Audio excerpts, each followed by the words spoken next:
ओम शांति। ज्वाला रूप की याद द्वारा स्वयं को परिवर्तन कर ब्राह्मण से फरिश्ता सो देवता भव। जैसे अग्नि में कोई भी चीज डाली जाती है तो नाम, रूप, गुण सब बदल जाता है। ऐसे जब बाप के याद की लगन की अग्नि में पड़ते हो तो परिवर्तन हो जाते हो। मनुष्य से ब्राह्मण, फिर ब्राह्मण से फरिश्ता सो देवता बन जाते हो। जैसे कच्ची मिट्टी को सांचे में डालकर आग में डालते हैं तो ईंट बन जाती, ऐसे ये भी परिवर्तन हो जाता। इसलिए याद को ज्वाला रूप कहा जाता है। शक्तिशाली आत्मा वह है जब चाहे तब शीतल स्वरूप और जब चाहे तब ज्वाला रूप धारण कर ले। तो यहाँ दो बातें हैं, एक शीतल स्वरूप और एक ज्वाला रूप। दोनों रूप कंट्रास्ट है। एक हेवन की स्थिति है और एक हेल की स्थिति है, जहाँ पर अलग अलग जगह पे ये रूप दिखाना होता है। रावण की दुनिया में ज्वाला स्वरूप की जरूरत है क्योंकि इस रूप में परिवर्तन की शक्ति है। जहाँ परिवर्तन लाना होता है वहाँ अग्नि की जरूरत है।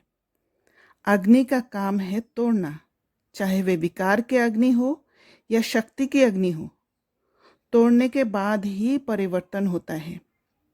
विकार की अग्नि आत्मा की शक्ति को तोड़ कमजोर बना देता है और शक्ति की अग्नि विकार को तोड़ शक्तिशाली बना देता है। ज्वाला रूप में जब अग्नि शक्ति की जलती है तो जलने का स्थान पर नेगेटिव शक्ति के विरोध में दूसरा शक्ति होता है, जिससे नेगेटिव को कमजोर कर देता है और उस स्थान को के आसपास स्थान से हल्का बना देता है। इसलिए आग हमेशा ऊपर की तरफ पॉइंटेड होता है। जब आग जहाँ पर है वहाँ पर जब हल्का होता है और चारों तरफ जब भारीपन है तो फिर जैसे जैसे आग ऊपर की ओर जाती है वो पॉइंटेड बन जाता है। ज्वाला स्वरूप में दो प्रकार की शक्ति की अग्नि होती है, एक है योग की अग्नि, दूसरा नॉलेज की शक्ति की अग्नि। जब विकार पर ये दोनों अग्नि काम करता है तब बुद्धि को समझ मिलने कारण वह स्थिति में परिवर्तन लाकर हल्का बना देता है, जिससे दोनों योग की शक्ति की आग और नॉलेज की शक्ति की आग और ऊंचा चढ़ जाता है। आत्मा और भी शक्तिशाली बन जाती है।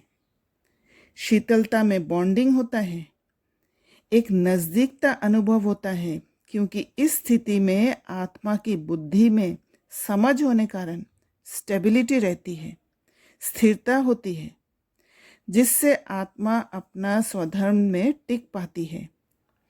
जैसे कि जब बर्फ को अग्नि में डालते हैं तो वह पिघल जाता है, माना बॉन्डिंग टूट जाता है और हल्का होकर बहने लगता है। और जब पानी को ठंडा करते हैं तो फिर से बॉन्डिंग हो जाता है, स्थिरता आ जाता है। इसलिए अगर समझ से विकार को खत्म करना है तो ज्वाला स्वरूप बन, चाहे स्वयं में विकार हो या दूसरी आत्मा में हो, उसे तोड़ना, जलाना है और स्थिरता की स्थिति से कुछ बात को समझना हो। शीतल स्वरूप बन निर्णय लेना है। बाबा ने ये भी कहा, अब ढिंडोरा पिटवाओ कि सुख की दुनिया का रचयिता स्वयं राजयोग सिखलाने आया हुआ है। वो बच्चों के लिए हथेली पर बहिष्ठ लेकर आया है, इसलिए राजयोग सीखो। राजयोग सीखने से ही आत्मा को समझ आती है कहाँ पर शीतल स्वरूप बनना है और कहाँ पर ज्वाला स्वरूप। बाप स्वयं कहते हैं, बच्चे अब तुम्हारे 84 जन्म पूरे हुए हैं, तुम्हें मेरे साथ घर चलना है, इसलिए देह का भान छोड़ अशरीरी बनो, दैवी गुण धारण करो तो दैवी दुनिया में चले जाएंगे। अच्छा, ओम शांति।